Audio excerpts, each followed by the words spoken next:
So it's official. It's official. Here we go. We've been clamoring. We've been talking all season. The conversations have been had. We've been talking on the channel. The Denver Nuggets have to acquire point of attack defenders. They have to do a better job at putting people in the backcourt that are able to defend at an extremely high level. The Denver Nuggets have made the trade acquisition that we have been asking them to make, and we had to give up some major pieces that were integral to the Michael Malone era of Denver Nuggets basketball. But here we are. The Denver Nuggets today, they said that we are on a mission. We are in a title or bust window. We are going to maximize Nikola Jokic's window. Whatever we have to do, we're going to get it done. And Calvin Booth and the rest of the Denver Nuggets front office, including Stan Kroenke, they are committed to the process of doing everything that needs to happen. And here we go. The Denver Nuggets make the trade. Monte Morris, Will Barton III for Kentavious Caldwell-Pope and Ish Schmidt. Y'all, welcome back to the channel, y'all. Welcome back for another episode. I hope y'all having a great day today. It has been an action-packed day thus far with even more to come. I want to give a shout out to my folks in Denver, my shout out to the folks on the West Coast, on the East Coast, and Middle America, my folks in Serbia and across the world at large that are just now hearing about this news. This is an important step that the Denver Nuggets had to take in order to go in the right direction. And I'm going to offer my insight right here. Y'all, if y'all want a question asked, be sure to drop your super chats, man. Drop your super chats. That way you can have a question asked live on air. I want to get to you. I want to let people know what you're thinking. Let me know what you think about the trade. Let me know what you think about the Denver Nuggets should do from here. But I'm going to start it off real simple. Did the Denver Nuggets win this trade? I believe so. Without a shadow of a doubt.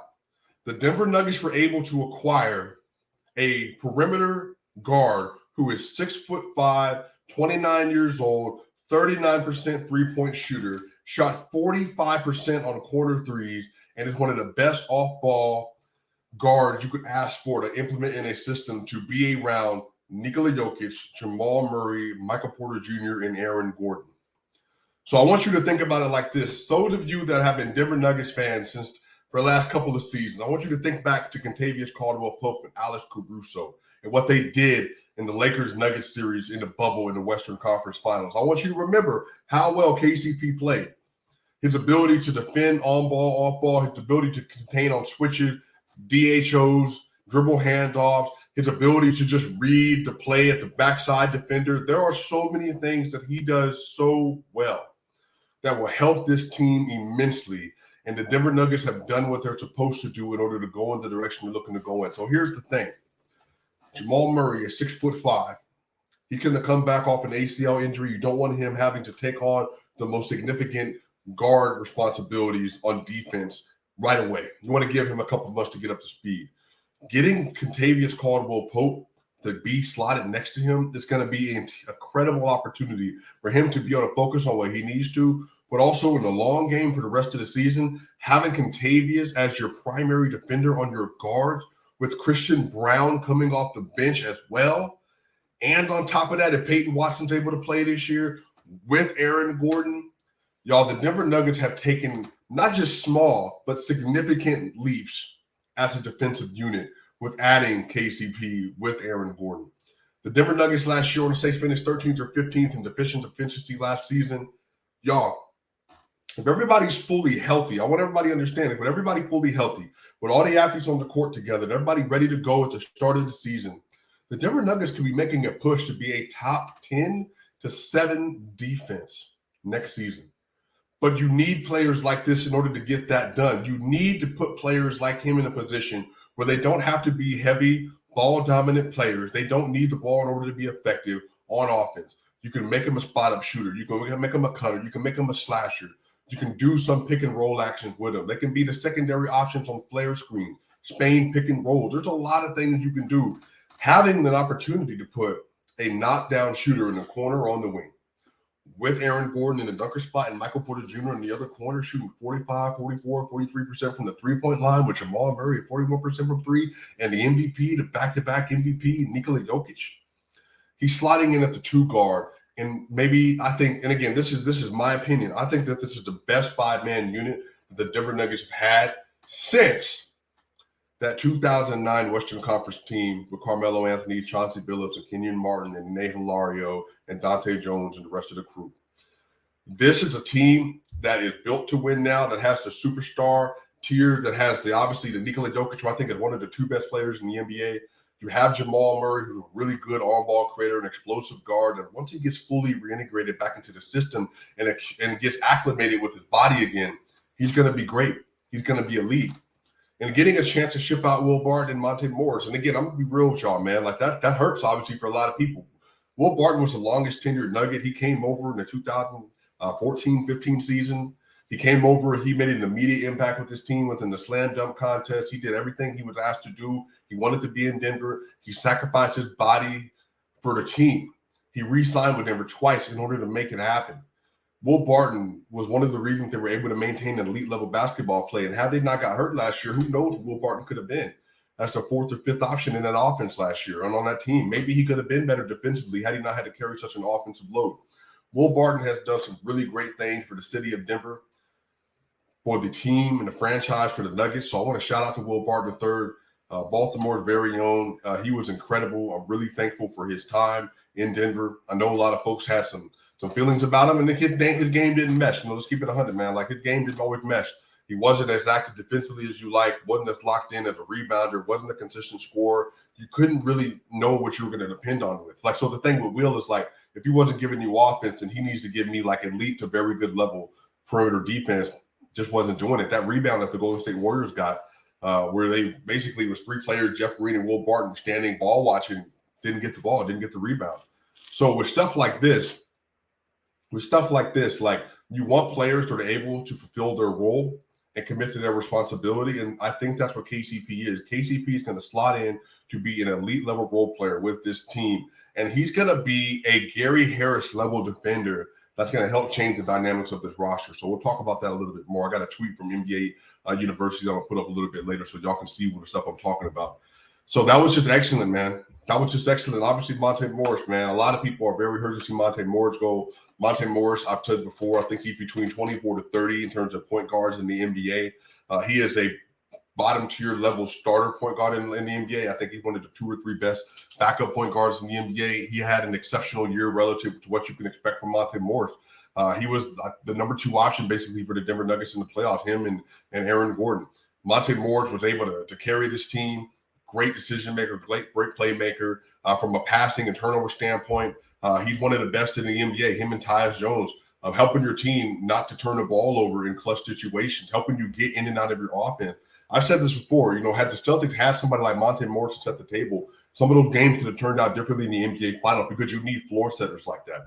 Again, this is not somebody you want to give a lot of minutes to, but this is somebody you want to be able to say, hey, I need to trust you with this responsibility. Can you get the job done? Can you do what needs to be done?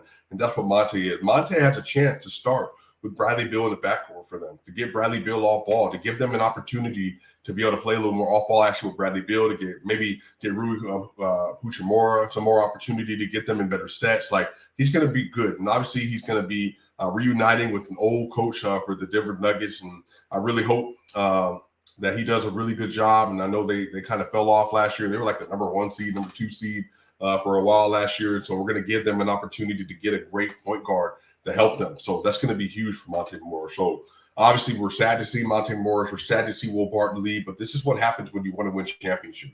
You make sacrifices around the role players on your team in order to fortify the stars and the superstars that you have on your roster. And I will say this. I'm going to say this right now. A lot of speculation that's happening in media outside of Denver that are telling you that they're trying to save money. They're trying to not get over the cap too much. That the hard line. They're trying to do this and that, y'all. I'm gonna be real with y'all. I wouldn't believe it. That's just me. I wouldn't believe that. The Denver Nuggets have already said that, hey, this is a championship for bust. Jock Kroenke came out in a press conference when he didn't need to address a Tim Connolly situation and say that we're committed to building a championship team. He said that himself. So you heard it from the horse's mouth. So if the owner's son is telling you this is what we're doing. They just won with the Avalanche. They know what a championship feels like. They just won with the LA Rams. They know what a championship feels like. In the last 4.5 months, 2 championships from the Big 5 American pro sports teams. It's game time. I fully believe and fully expect that they're going to utilize the rest of the roster around them. So KCP is going to be a spectacular role player for this team. Again, I highly suggest you go watch some of his defensive highlights. You go watch some of his highlights in the bubble when he played with the Lakers. You go look at the way he fit in with LeBron James and Anthony Davis and Alex Caruso and fitting in with Rajon Rondo. He is just going to be able to do so many things. Again, having an off-ball scorer who can shoot like he does, who doesn't demand the ball. Again, y'all, he's just going to do a lot of things that you don't expect players to do all the time. And again, a lot of this is just getting through screens, fighting around on a pick and roll, knowing where your man is, not losing your man in the chaos, being able to guard on ball, being able to switch, being able to go underneath screens in certain matchups, being able to make sure that if you're the backside defender, that if they're trying to rotate the ball baseline, that you're at least aware in your peripheral to know where the ball's coming, to be able to generate and create turnovers. There's just a lot of stuff that's happening with the Nuggets right now. And I want to pay attention, y'all. They got Christian Brown, defender, 6'7" defender, who's going to play right away. They got Peyton Watson. They got Ismail Kamagate. And now they've gotten KCP. All 4 of those players are defensive players, every single one of them. So Calvin Booth has walked in with a mission, knowing offense is not a problem. We were 6th in the NBA in offensive efficiency last year with Aaron Gordon and Monte Morris and Will Barton, with Nikola Jokic at the helm. What are we going to be with Jamal Murray and Michael Porter Jr.? Like I said, I'm going to repeat these. I'm going to repeat this information. Michael Porter Jr., Jamal Murray, and Nikola Jokic have a 123.9 offensive rating in 774 minutes when they played on the court the season before last in 2020, 2021. In the playoffs, in the bubble, when they all 3 played on the court, with Michael Porter Jr., Jamal Murray, and Nikola Jokic had a 124.6 offensive rating. You don't need more offense. You don't need more offense. You need defensive players who know their responsibility. And that's what KCP is. That's what Christian Brown is. That's what Peyton Watson is. That's what Ismail Kamagate. I am fully bought into this process. I'm fully bought in to what Calvin Booth and the Cronkies are doing and what Michael Malone is going to end up implementing with the system. Great job by the Denver Nuggets. Next is E. Smith. Now, a lot of people are looking at the E. Smith situation and saying, well, like, is he good enough to give up for Monte? And the thing is that the Wizards were not doing this deal without getting Monte Morris. And you also needed to move on from Will Barton for many reasons. Will Barton's a better on-ball playmaker and a better shot creator than KCP. I'll never deny that. He's just a better offensive tool player in a lot of ways.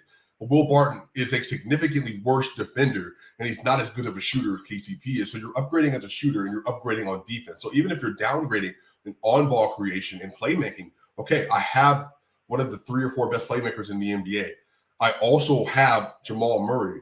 Michael Porter Jr. has also been working on his on-ball creation, which is what he was doing last year versus the Phoenix Suns, which is why I was so glad. And then you have Bones Highland still, and then you're still going to add some more pieces to this. So we'll get to that here in a little bit. But so this is what we're doing. The Nuggets are building a defensive core around an offensive core, and that is how you win championships. So please, please, please watch the film. Look at all 4 of those players: Kentavious Caldwell-Pope, Christian Brown, Peyton Watson, Ismail Kamagate, and look at what they do. Then you'll get an idea of what exactly they're trying to accomplish. So like E. Smith, I said this jokingly, if you got Bojan Bogdanovic and you got E. Smith and you got Rashawn Holmes and then you got like Harrison Barnes, you put those 4 players on the court versus the Denver Nuggets are losing the playoff series. Finals, first round, second round, third round, whatever you want. They're losing the series. Now, obviously, in real life, they wouldn't. But E. Smith is one of those players that has consistently given the Denver Nuggets problems because of his scoring and because of how fast he is and how quick he is to the bucket. I mean, he was even at times giving Gary Harris issues. And again, Gary Harris is a great defender. But Ish is just very fast as a player, and he is a good scorer, like a microwave scorer in certain situations. So you got to think about it like this. You're trading away Will Barton so you can start KCP. You're trading away Monte Morris for salary, but also because Bones Highland is your backup point guard.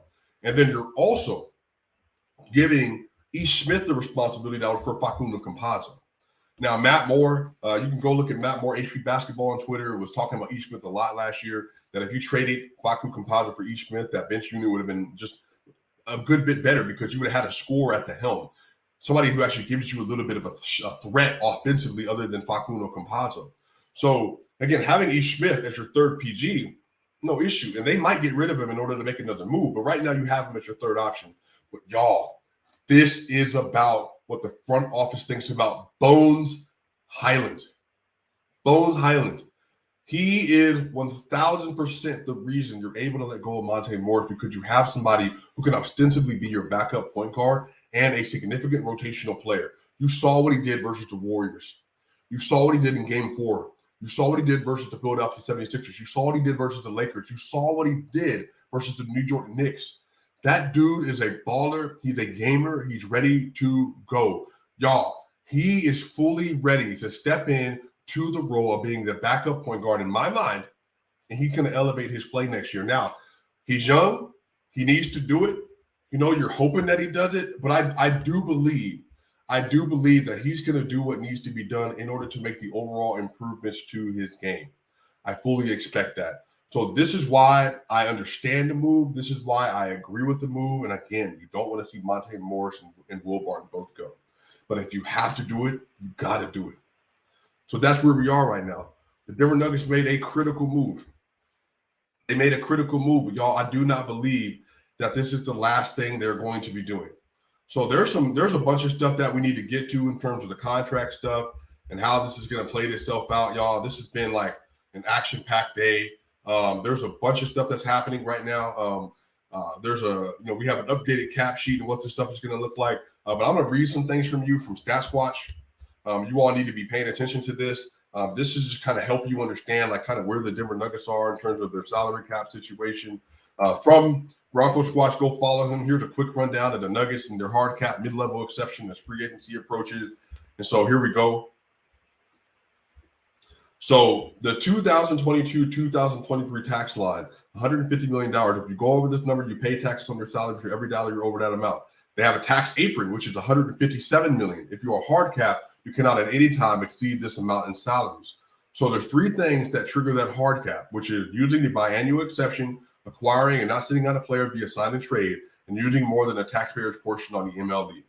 So the Denver Nuggets are in a situation where they have room to still operate within their budget. But there are decisions they're going to have to make based on what they're going to do if they're keeping E. Smith's contract, or if they're going to do something with that, they're going to finagle that. But right now, I also want you to see this. So per Jake Fisher, word around the NBA is that the team salary cap is going to have around a 10% raise from the projected $122 million. So this is important because this means that the Denver Nuggets are going to have more room to operate than they thought. They're going to have more room to operate this offseason than they originally thought. So I want to make this a little bit bigger for y'all. I want y'all to see what it is people are saying. So right now, if you go to Tim Bontemps has said that the NBA salary cap for the 2022-2023 season is projected to come in roughly at $123.6 million. That will be an $11.6 million increase from last year's salary cap figure of $1.12. What this means is that the Denver Nuggets have room to make more moves and make more acquisitions. That's the thing that you could be paying attention to. That's the thing to look at. The Denver Nuggets have more room available to make more room, to make more moves, to make more acquisitions on top of what they're doing. Now, there are some reports that came out earlier today that the Denver Nuggets may be in a situation to also look for a player like Victor Oladipo, a player like Bruce Brown, a player like Gary Payton II and or Gary Harris, and there are some others that could also be flyers. The Denver Nuggets also need to acquire another backup big. So again, there's a lot to still be looking for, a lot that's still on the precipice in terms of changes the Denver Nuggets will be making to the overall roster. So right now, I think that this is just the beginning. There are many other things that you can expect to happen. But as I said before, KCP is going to make a great bit of difference for the Denver Nuggets and what they are looking to do for the roster and for the team. So, again, I want you to think about this now. Who are the rotational guards for the Denver Nuggets? Now you got Jamal Murray. Now you got Kentavious Caldwell-Pope. Now you have Bones Highland, and then you also have players like Davon Reed, who they just brought back as well. So you have players that are able to do things, defend, score, on-ball creation, playmate. So you also have Christian Brown to add to that, who is ostensibly going to be a two guard for you. So having a rotation of these players is going to help the team in many, many different ways. The defense has taken a significant improvement defensively in this offseason. I mean, y'all, the free agency don't even start till tomorrow, and the Nuggets have already made some key acquisitions. Like I said, the 4 players they've targeted already are all defenders. Ish Smith is a good add-on for a third point guard, but the 4 main players that they drafted and the players that get you in a situation where you can defend on ball, it's elite. It's great. So I think that we just need to continue to keep everything in mind, that we need to continue to look at what's happening on the basketball court and look at how the team is going to play around each other. And then you can see why all of this makes as much sense as it does, because all this is adding together. I'm going to pull up a tweet for you real quick so you all can see. This is from NBA University, who is a great follow. He is an absolutely great follow. Kind of gives you an idea of Kentavious Caldwell-Pope's game. KCP is one of the best transition defenders in the NBA. It's a solid point of attack defender. Yo, he shot 42% on closeouts. Y'all, 42% on closeouts and 45% from the corner. Why is that important? He shot 42% on closeout threes and 45% from the corner. Where is he going to be in the Denver Nuggets offense? Let me know in the chat. Where is Kentavious Caldwell-Pope going to be in the Denver Nuggets offense? He's going to be in the corner, and he is going to have opportunities to be attacking closeouts as a shooter and even as a driver for another kick pass, for skip pass to another opportunity, or to a direct sister in the paint or in the corner for somebody else. So like I said, y'all, pay attention to the tea leaves. You're getting a good, and sometimes in certain situations, an elite on-ball defender. And then you're also getting a player who is a good shooter who shot 42% on closeouts and 45% from the three. So another graphic here that he was able to put together so you can just kind of see this stuff. I know it's a little nerdy. Like I said, NBA University, go give him a follow. So right now, last year he shot 39% from three-point range. That's an 82 percentile. Pull-up threes, 31%. You're not asking him to shoot a lot of pull-up threes. Again, catch and shoot 3 points. He shot 42%. Attack to back to 3-point percentage. He shot 35%. And then, like I said, corner 3-pointers, 45%. So another thing to pay attention right here is that openness rating. Your openness rating is meaning, like, when you're on the court, how open are you when you're getting shots off? Like, what is happening around you? What is the team doing around you? How able are you to get open in the offense you're playing in? Yo, he had a negative 0.91, which is F rating. Put Kentavious Caldwell-Pope in an offense where you're having to guard Jamal Murray, Michael Porter Jr., and the back-to-back MVP and Nikola Jokic. And how open do you think those shots are going to be? Nikola Jokic, I think the best shot creators, like in terms of open shots, like how good are you at creating open shots for your teammates? I want to say, per the numbers, I got to look this up again. I think there was Steph Curry, number 1. I think Trae Young and Luka Doncic might have been 2 and 3. Then I think Nikola Jokic might have been 4. I got to go look that back up. But it's ostensibly open shot creators: Trae Young, Steph Curry, Luka Doncic, and Nikola Jokic. When they are on the court, because of their positioning, you are not able just to double team them. And if you try to double team them, this is how good they are at creating other opportunities for other people. So I want y'all to think about this. So remember the Clippers game when the Denver Nuggets were up 25 points and they ended up losing the game. Remember what happened is that they started collapsing off of Facundo Campazzo and they were collapsing onto Nikola Jokic. Now you're in a situation where you could have on the court at one point in time, Jamal Murray can't come off of him. Michael Porter Jr. can't come off of him. KCP cannot come off of him. And then if you double team him off the man in the dunker position, which is Aaron Gordon, that's an L. Aaron Gordon is going to catch that alley-oop. He's going to catch the dump off pass. He's going to score. So now your offense is becoming in a situation where it's not defendable if everybody's out there healthy. And let me add this piece in. Let me move myself so y'all can read through the whole thing. So, again, I want you to be able to read through that so you can kind of see the things that KCP is bringing to the basketball court. Like I said, this is from NBA University. Go give him a follow.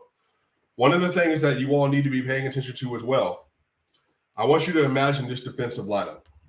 So just stick with me real quick. Put Jamal Murray on the court. Put Kentavious Caldwell-Pope on the court. You can put Christian Brown, Peyton Watson, or whoever they end up acquiring. So KCP, another acquisition, which is on the table, and then Aaron Gordon, and then now you have Nikola Jokic. So now, let's say they resign Austin Rivers, which it sounds like they might. So say you have Jamal Murray, Austin Rivers, Kentavious Caldwell-Pope, and Aaron Gordon, and now you're defending the Golden State Warriors. Now you're defending the Golden State Warriors. And really now you can switch everything outside of Nikola Jokic. But then you still have elite closers on the court with both Jamal Murray and Nikola Jokic. And then you got shooters on the court as well. And Christian Brown or KCP. So as I've said, the entire schematics of how this team looks, everything changes right now. Everything changes. The team has gotten better because defensively they've gotten much better. We got a super chat coming in. Glad for Monte, his chance to elevate to starting point guard. He would have been a backup next season. That's a good deal for everybody. 1,000%. 1,000%. Again, Monte Morris is going to be in a situation where he's going to get a chance to play right away and play a lot. And then also, again, the Denver Nuggets said he's a backup point guard for us, but we believe in Bones Highland, and they should. They have every reason to believe in Bones Highland. Bones Highland was excellent last year. Bones Highland was absolutely excellent for a rookie. So there's so many different things that the Nuggets are going to be able to now look at based on these acquisitions and based on the fact that they have room to continue to improve their overall roster. So like I said, I truly believe that this is just one of many acquisitions they're going to make. I do think that Kentavious Caldwell-Pope is going to be able to add so many different things to this team. And they're just going to be an immensely better defensive team. Like I said, I think now with KCP, Aaron Gordon, and the rest of the hot roster, Lord willing, if it stays healthy, they're going to be a top 10 to top 9 to a top 7 defense next year with a top 2 or 3 offense, if not the best offense in the NBA. Like I said, y'all got to remember, when everybody was on the court playing, Aaron Gordon and Will Barton and Nikola Jokic and Michael Porter Jr. and Jamal Murray, they were the best team in the NBA through those 10 games. They went 8-2. They had the best offensive rating, basically the best defensive rating. They had a 32.5 net rating they had through those 10 games. But now, think about KCP slotting back into the Denver Nuggets like he did for the LA Lakers. Go back and watch that film, man. Having E. Smith as your third point guard. If you need to give Jamal Murray rest, all right, Bones, you're starting. E. Smith, backup point guard. At least right now, that's very good. The Nuggets have gotten better since the draft. This is the thing. Again, you take a back step offensively in your all-ball creation, but again, you already have great offensive players. And somebody, TJ McBride, brought up that he's a little concerned that the Denver Nuggets might not have enough playmaker or on-ball creators. Now, I think that's a fair point. My question, though, is I look at the Golden State Warriors. If you actually hear what the fans say about the team or even the personnel, having Steph Curry and having Jordan Poole is their best all-ball creator of that era, outside of obviously Kevin Durant. But having Jordan Poole and having Steph Curry, they essentially have two really one of the best all-ball creators ever, and then you have a very good all-ball creator in Jordan Poole who's going to elevate. But then outside of that, they don't have a lot of that. You have a playmaker in Draymond Green who's a good passer, but then not necessarily an all-ball creator. Okay, well, the Denver Nuggets have Jamal Murray. They have Bones Highland, both very good all-ball creators, very fast. The Bones going to get better. Jamal will get better. And then you have Nikola Jokic, who's obviously an excellent isolation player, all-ball player, all-ball creator from the post, the high post, all that other stuff. And then you're adding a Michael Porter Jr., who is also taking leaps, in terms of his creation, who will continue to get better. Lord willing, he stays healthy. So, again, the Nuggets still need to get a backup big. I think they need to get another true guard. I do think they need to get another true guard to another wing. There are some options out there that you can look at. And then also, we'll see what they do with Jeff Green, that $4.5 million deal that he signed into.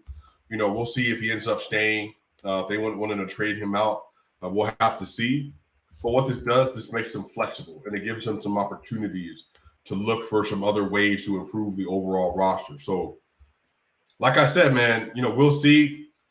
There's some outlets like The Athletic and some beat writers that were suggesting that the Nuggets are still trying to get under the luxury tax. I just don't think that's consistent with what the Denver Nuggets ownership has already told us and the things they've already said about their team. Again, you have a 39% three-point shooter in KCP. You have a 45% three-point shooter in Michael Porter Jr., a 41% three-point shooter in Jamal Murray, and then now obviously Aaron Gordon, 33% three-point shooter, roughly 32, and then you got Nikola Jokic, who's going to vary anywhere between 34 and 39, 38% from three. Shot 38.8% 2 seasons ago in the first MVP season, shot 34% last season, and let's say he shoots 36, 37%. If he shoots near 40, I mean, which would be crazy with this offense around him, then like I said, you're continuing to get better and better and better and better. So the team is improving. So I know people are feeling out of sorts about what happened with Monte Morris and all that other stuff. You obviously don't want to see him leave. But the thing is like now they're in a situation where they clearly have the opportunity to take advantage of teams defensively as well. They still need to get another shooting guard, I think. I think they still need to get another wing. They absolutely need to get another backup big. There's some other people on the market like that. I don't want to do too much speculation. You know, Isaiah Hartenstein, Boogie Cousins, Bismack. Bismack will be another opportunity for you if you want to go that route. There are some other players that they continue to target. I know Mo Bamba didn't get a qualifying offer today, but I highly doubt that they're going to go after Mo Bamba. I just don't know if that would be a great fit for what they're looking for. But there are some really, really good options that they have available to them. By the way, y'all, let me know what y'all think. Let me know what y'all think. Again, drop your super chat. You want your questions answered? You got something that you want me to add? You want me to say another perspective you're looking for? You know, there's some stuff out there. You know, some people are asking who's going to be the backup big. Shoot, like I said, man, that's really going to depend on how the money works. I think DeMarcus Cousins is a good option. I do think that if there's an opportunity for them to get a shot blocker, a defender in the paint. I know Ismail Kamagate is the goal, but he is very young. He's going to take another season overseas. They're going to need another big. So perhaps there's some other options out there that are available. Like I said, Boogie, I'm not going to lie to you. Based on the stuff that he did last year with the Clippers, if they can get Isaiah Hartenstein back and actually play him, I would love to see that. If you could get Isaiah Hartenstein back, I would love to see them doing that. The Denver Nuggets are not getting Bradley Beal. Yeah, I just he's going to get basically max money. I'm not paying Bradley Beal max money to play on this team, and he doesn't fit anyway. He's not a good defender. You don't need another offensive player. You know, so there are some options that are still out and about in terms of players that they could be acquiring. But right now, like I said, they're in a much better situation than they were. Now, again, Six Man, another YouTuber. We've both been pushing a very similar agenda. Also, I want to add this in so y'all can understand. I'm going to share this as well. The Denver Nuggets have access to a $9.1 million trade exception now. So they have increased. They went from an $8.2 million trade exception to now with the Monte trade, they have a $9.1 million trade exception that they could utilize. That would be an excellent thing for them to utilize, and I do believe they're going to find a way to use it. $9.1 million gets you a lot. I personally, and Six Man also said it, if there is an opportunity for you to snag this guy, if there's an opportunity for you to add this guy, that's Gary Payton II. If you could add him to another guard position player, I'm doing it. I would love to see it. I don't know how much money he's going to command from the Golden State Warriors. I know they obviously like him there a lot. You know, who knows if they're willing to ship out the same money. But the Nuggets have an opportunity to throw him some money, so we'll see. I think Gary Payton II will be another great opportunity. I would like to see Gary Harris if they're looking at Gary Harris again. You know, if a wing options. I know the Lakers brought Stanley Johnson back, but maybe a Justice Winslow. You know, Kyle Anderson. If you're looking at another option for that, there are some players that they could be looking at to utilize. You know, if you want to look at Matisse Thybulle, I don't know how feasible that is now at this point. Maybe you're looking at Matisse. You know, you can go look at DNVR. They put up a great report of some of the players here that they think will be good. The Martin twins. I also know that Ryan Blackburn from Mile High Sports also mentioned this. There's some other players that can be looking at you also. Like I said, right now, the good news is we don't have to wonder if the Denver Nuggets are serious about finding some defenders to put around Nikola Jokic. Now they got KCP, they got Christian Brown, they got Peyton Watson, and they got Ismail Kamagate. They have had a clear mission. And that mission is we need defenders. That mission is we're going to continue to utilize this team. Now you got Jamal Murray, Kentavious Caldwell-Pope, you got Michael Porter Jr., Aaron Gordon, and Nikola Jokic. That's three great offensive players with two very good defensive players, with Jamal Murray, who's a good defensive player. Nikola Jokic is a good regular season defensive player. But now you're putting players around that can maybe mitigate some of those flaws. But like I said, you really want to see if you have an opportunity to add. Serbian Sun Devil added a $2 super sticker. I appreciate that. Yeah, man. Let me know, man. Like I said, follow me at Swipe a Cam on Twitter. Let me know what y'all think about the deal. I think it's great. I think it's a great ad. I think this is really good for the team. I love the mindset that Calvin Booth is approaching with this free agency, with the draft, the trade. Like I said, free agency starts tomorrow. They have, I want to say, a $6.4 million mid-level exception available to them right now. Let me check on this real quick. I want to check for y'all. I want to say the mid-level exception, the hard cap mid-level exception, is around $6.4 million. And then they also have, like I said, the $9.1 million trade exception that they have available to them as well. Like I said, Austin Rivers is another player they'd be looking at. By the way, per Mike Singer, I want y'all to see this. Per Mike Singer, the Denver Nuggets have added Jonte Porter to the Nuggets Summer League team. Jonte Porter is the brother of Michael Porter Jr., was a really good athlete in high school, really good player in high school. Also had a couple of injury concerns, but they're adding him to the Summer League team. Again, that's a good player. That's a good athletic player. Let me see here. So the mid-level.